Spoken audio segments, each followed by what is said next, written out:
I'm on the floor, which means there's going to be animals. So just get ready.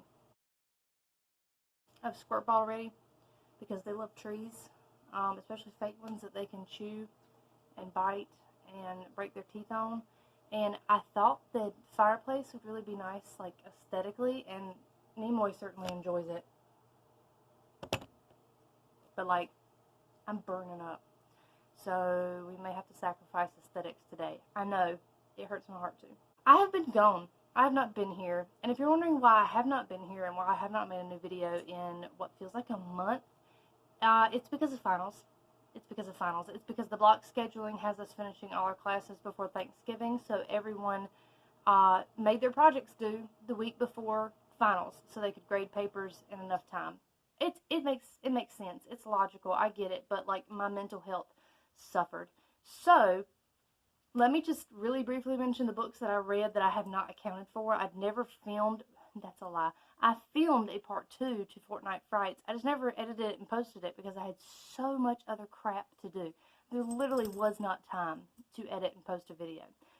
So real briefly, I've written it down because my brain cannot hold any more information.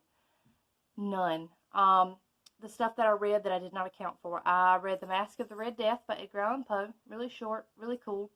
Read The Ballad of Black Tom. That was also really short, really cool. I've never read anything of H.P. Lovecraft, so I had nothing really to go on. I had to look up the original story it's based on.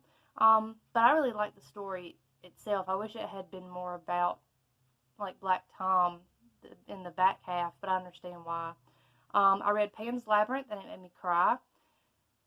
I don't know what I was expecting. The movie did that.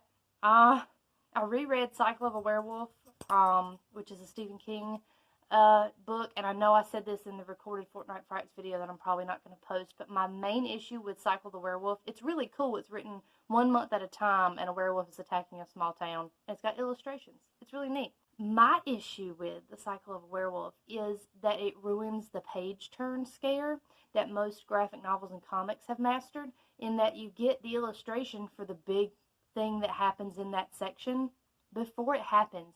And I'm like, what point does that have now? Like, you've ruined the surprise of knowing that happens. There was only like twice that it was very effective, but every other time they ruined it with the illustration first. And I'm like, I don't like that. Next, I read The Dark Descent of Elizabeth Frankenstein, which was really interesting. I spent the whole book thinking I was reading really slow, but it turns out the entirety of Frankenstein is in the back half of that Kindle book. So that was fun. But it was pretty good. I really liked Frankenstein, so it was interesting seeing something from the perspective of Elizabeth.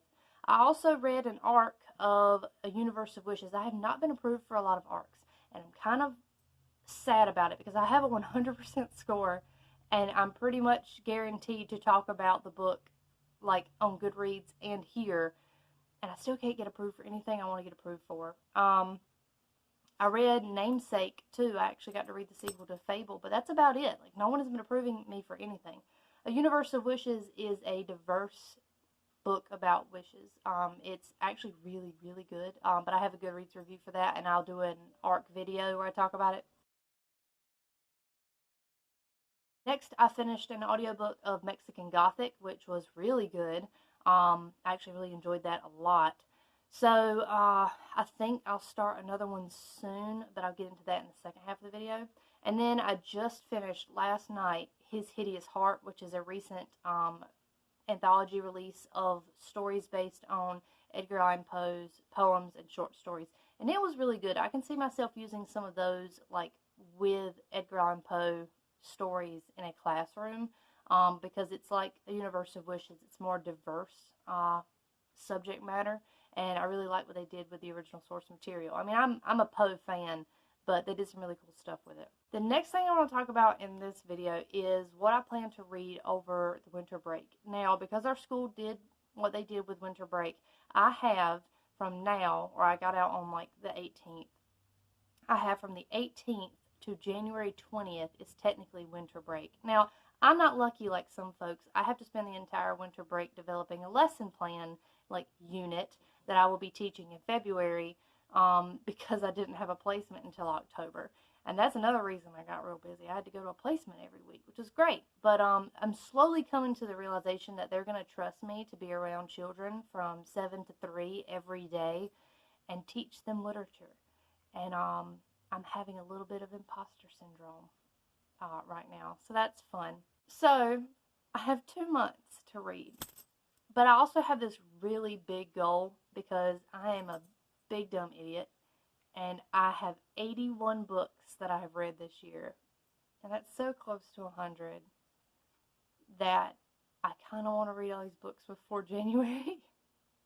Just saying that out loud sounds so dumb. I'm not going to read all these books by January. I think if I can get to 90, my flex goal will be 100, but I really don't even think I'm going to get to 90. But I've tried to help myself out. I've picked out some like smaller books and like graphic novels and stuff, so maybe I'll get there. But let's talk about what I'm currently reading, and then I'll get into the TBR. So I'm currently reading a buddy read with Gina and Brandon, and we're reading The Camelot Betrayal, which is the sequel to last year's Guinevere Deception, which I loved so much, and I've been waiting so long for this book. And so we're reading a little bit at a time with this, and we should finish it in about a week. I think we've got 7 days worth of reading. And so far it's really good. I'm enjoying it. And I like being able to pace myself. That way I can read many things at once, because otherwise I would read this in one sitting and hurt my brain. I just started on my Kindle, since I finished His Hideous Heart. I started You Deserve Each Other, I think is what it's called. It's a romance that just came out, and it's about like a lovers to enemies to lovers romance, like second chance romance. And I'm intrigued. I haven't read a romance in a while. I think the last one I read was the last of the Brown Sisters trilogy, and that was about a month ago, so I need this. And then I'm going to start You Should See Me in a Crown on Libro FM and read that while I clean and get ready for Thanksgiving at my house, because my house desperately needs it. So I can put on my headphones and just listen to that one. So those are the 3 books I'm currently reading. Now let's look at just what I have to read over break. We'll look at the immediate, like I have to read this over break, and then we'll get into my choices for like fun stuff. So the one thing I have to read over break is a reread of The Great Gatsby.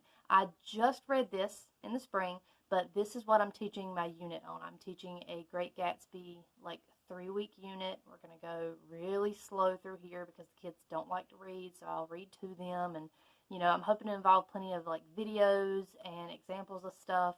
It's going to be hard to be interactive because there's spatial issues in these classrooms, but hopefully I can find some stuff that's engaging enough. But I'll need to reread this and make sure I've got all my notes in order about what I want to teach.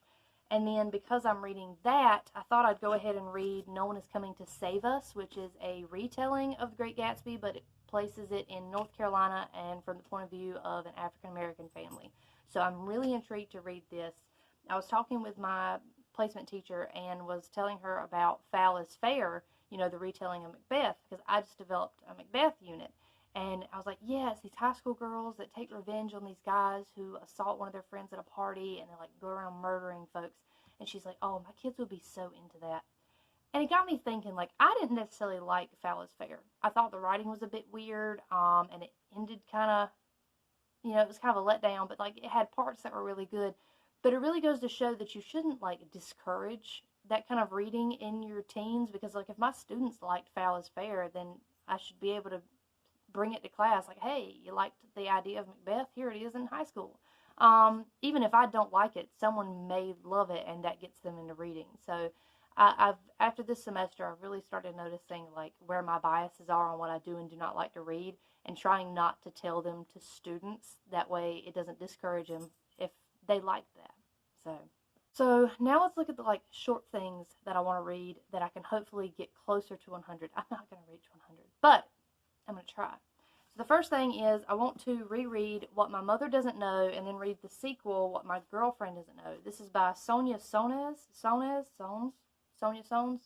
I don't know. I read this back in middle school or early high school, and it is poetry. It's like blank verse. And so this will be very quick, and I want to reread this one because this is the sequel, and I want to understand it a little bit more, and since it's been so long since I read the first one. But these shouldn't take me very long since they are written in verse. Speaking of verse, I want to read Margaret Atwood's Dearly. I did buy this for myself because I am worth it, and I went through some crap this semester, and I deserved this book. It's beautiful. It's so papery and pretty, and I want that tatted on my body. But this is poetry, so this should not take very long at all. And it was one of my most anticipated books this year, so I'll go ahead and knock that out. The next two books I have are graphic novels. I have Witchy by Ariel Slamet Reyes. I'm sure I'm pronouncing that wrong. This came in an owl crate earlier this year. Oh, there's a heater back on.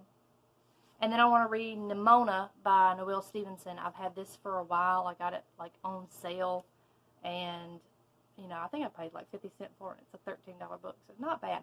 But I've had some friends who read this and they enjoyed it, so I'm just gonna, you know, graphic novel, knock those two out in like an afternoon, and that's 2 down. I have some more books that I should read.